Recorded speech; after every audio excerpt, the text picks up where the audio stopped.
आप सभी लोगों का हमारे YouTube चैनल में बहुत बहुत स्वागत है। आज इसी क्रम में हम अकबर को पढ़ते हैं। तो शुरू करते हैं अपने पहले प्रश्न से। अकबर का राज्याभिषेक किसने करवाया था? अबू बकर की, निजाम शाह, मिर्ज़ा अबुल कासिम। इनमें से कोई नहीं।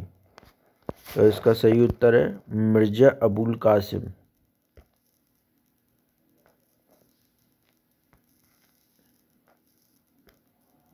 हेमू को किसने विक्रमादित्य की उपाधि से नवाजा था?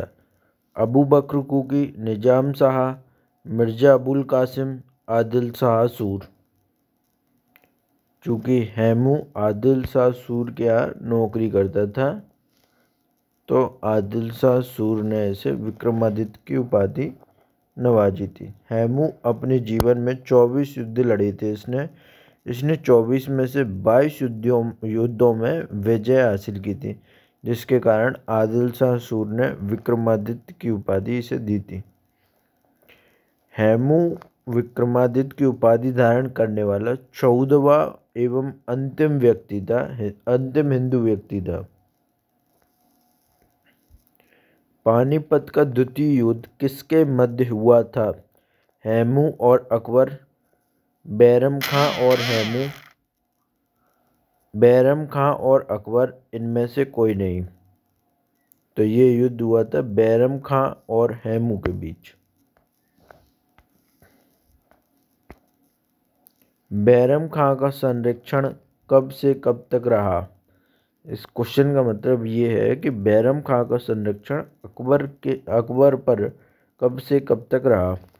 1555 से 1560, 1556 से 1560, 1550 से 1555, 1552 से 1555।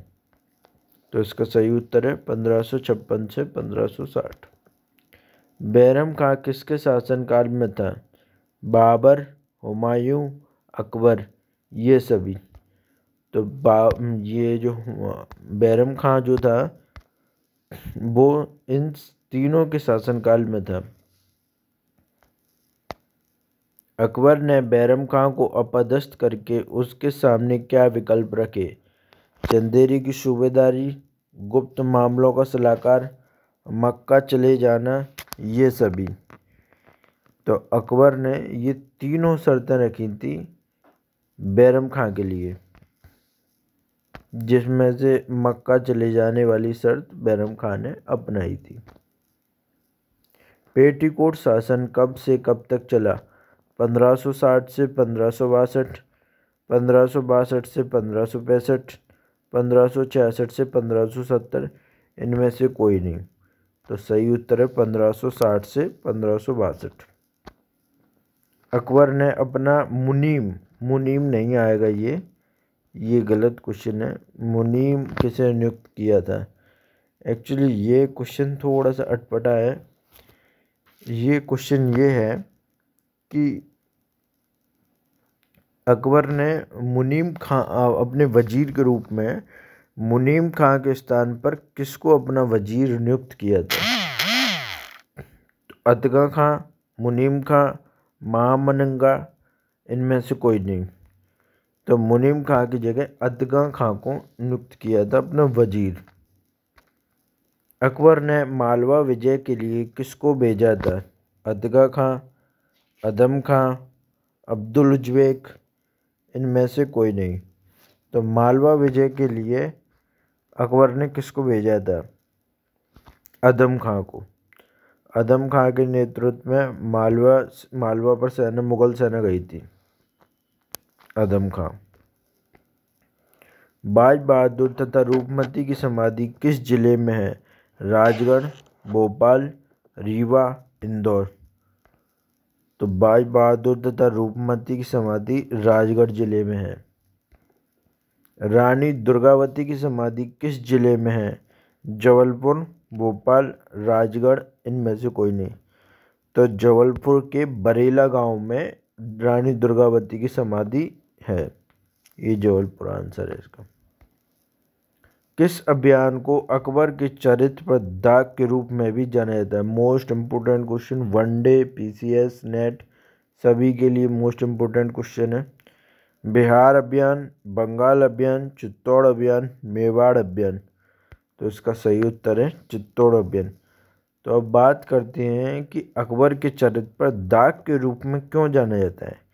चूँकि चित्तौड़ अभियान अकबर के चरित्र पर दाग इसलिए है क्योंकि पहली और अंतिम बार अकबर ने इसी अभियान के दौरान जिहाद का नारा लगाया था, फतेहनामा जारी किया था, राजपूतों का कत्लेआम करवाया था। तो ये चित्तौड़ के युद्ध में हुआ था। किस विजय के उपलक्ष्य में अकबर ने फतेहपुर सीकरी में बुलंद दरवाजा बनाया था। मोस्ट इम्पोर्टेंट क्वेश्चन वनडे के लिए। तो गुजरात, मेवाड़, दिल्ली, बंगाल।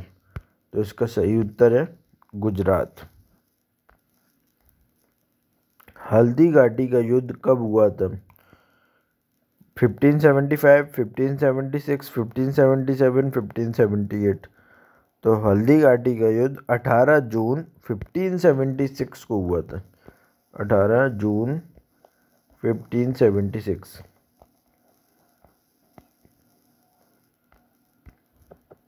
हल्दी घाटी युद्ध का अन्य नाम क्या है। खमनौर का युद्ध, गोगुंडा का युद्ध, मेवाड़ का युद्ध, ये सभी। ये आप वनडे के लिए बहुत इंपॉर्टेंट क्वेश्चन है, डबल स्टार कर लें। ये सभी कोई सा भी एक नाम पूछा जा सकता है कि हल्दी घाटी का अन्य नाम क्या है, तो आपको बताना पड़ेगा। खमनौर का युद्ध है, गोगुंडा का युद्ध है, मेवाड़ का युद्ध है। हल्दी घाटी के युद्ध में महाराणा प्रताप को सुरक्षित निकालने के लिए किसने अपना मुकुट स्वयं धारण कर लिया था। जिन बच्चों ने अच्छे से हिस्ट्री पढ़ी है उस क्वेश्चन का सही आंसर दे देंगे। चावड़, बीदा जाला, हकीम खां, इनमें से कोई नहीं। तो जो बीदा जाला थी उन्होंने महाराणा प्रताप का मुकुट अपने सिर पर लगा लिया था। अकबर के विरुद्ध फतवा जारी करने वाला जौनपुर का काजी का नाम क्या था। मोस्ट इम्पोर्टेंट क्वेश्चन है ये पीसीएस वालों के लिए। यूपी पीसीएस में आया है ये क्वेश्चन। हाकिम मिर्जा, मुल्ला मोहम्मद यजदी, फिरोज मिर्जा, इनमें से कोई नहीं। तो मुल्ला मोहम्मद यजदी थे जिन्होंने अकबर के विरुद्ध फतवा जारी किया था और हाकिम मिर्जा के नाम पर खुतबा पढ़वाया था। हाकिम मिर्जा अकबर के सौतेले भाई थी ये। कश्मीर पर मुगलों ने अधिकार कर किसको पराजित किया था। कासिम खां, भगवान दास, यूसुफ शाह, जानी बेग। तो कश्मीर पर मुगलों ने अधिकार किया था उस समय यूसुफ शाह शासक था कश्मीर का, जिसको पराजित किया था मुगल सेना ने। अकबर ने किस विजय के बाद दक्षिण के बादशाह की उपाधि धारण की थी। बुरहानपुर, असीरगढ़, अहमदनगर, खानदेश। तो इसका सही उत्तर है असीरगढ़। अकबर के पुत्र शहजादा दानियाल की मृत्यु किस स्थान पर हुई थी। मोस्ट इम्पोर्टेंट क्वेश्चन है वनडे के लिए, ये अभी आया है पेपर में एसएससी में। बुरहानपुर, असीरगढ़, खानदेश, अहमदनगर। तो खानदेश में अकबर के पुत्र शहजादा दानियाल की मृत्यु हुई थी, जिसके बाद अकबर ने खानदेश का नाम द्वांदेश रख दिया था। खानदेश का नाम द्वांदेश।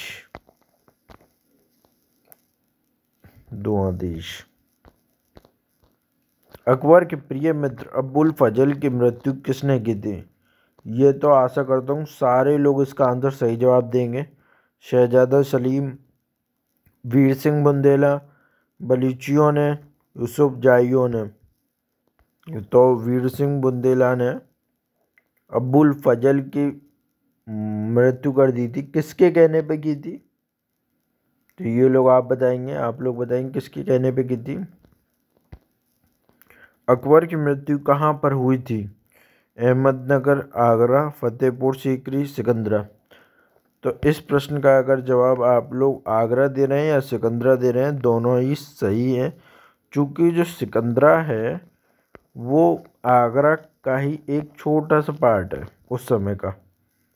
तो अगर क्वेश्चन में आगरा दिया गया है तो भी सही है, अगर सिकंदरा आया है तो वो भी सही है, दोनों ही आंसर सही हैं। अकबर के शासनकाल में राजकवि का पद किसके पास था? Most important question, PCS one day. आप सभी लोग इस प्रश्न को थोड़ा सा ध्यान से पढ़ कर जाएं। फैजी, मानसिंह, टोडरमल, अबुल फजल। तो इसका सही उत्तर है फैजी। फैजी अकबर के शासनकाल में राजकवि के पद पर नियुक्त था।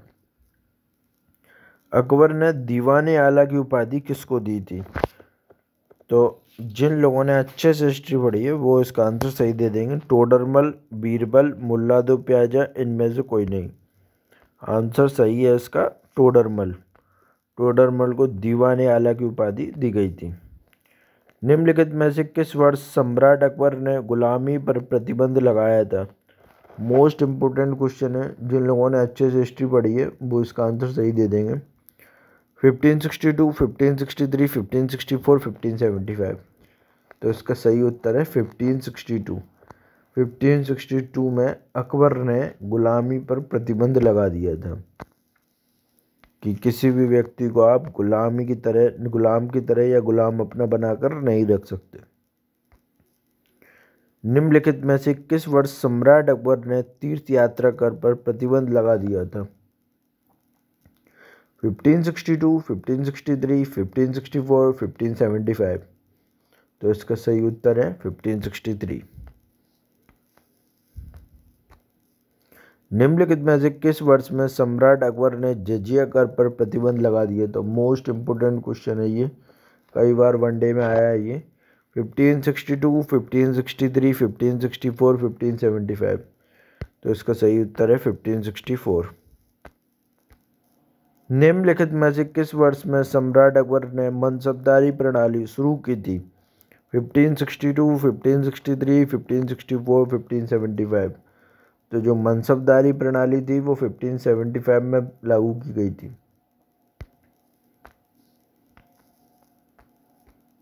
निम्नलिखित में से किस वर्ष में सम्राट अकबर ने घोड़े को रंगने की प्रणाली शुरू की थी?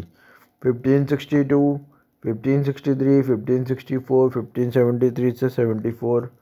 तो इसका सही उत्तर है 1573 से 74।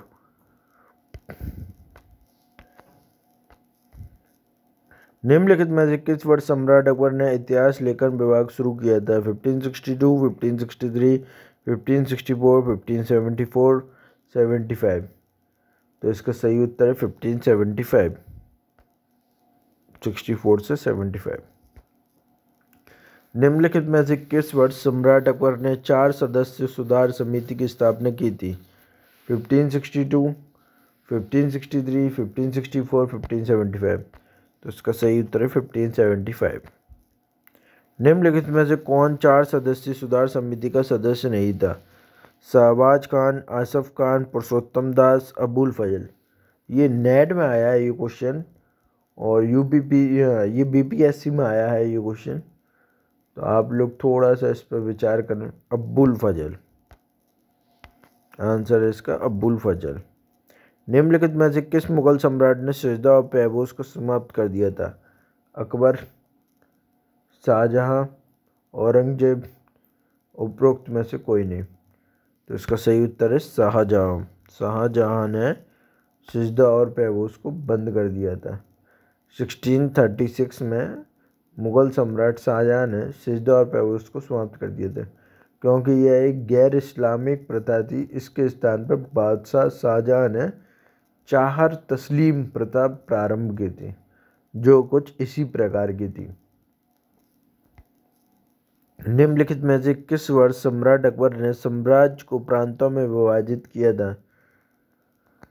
1580, 1563, 1575, 1573। तो इसका सही उत्तर है 1580।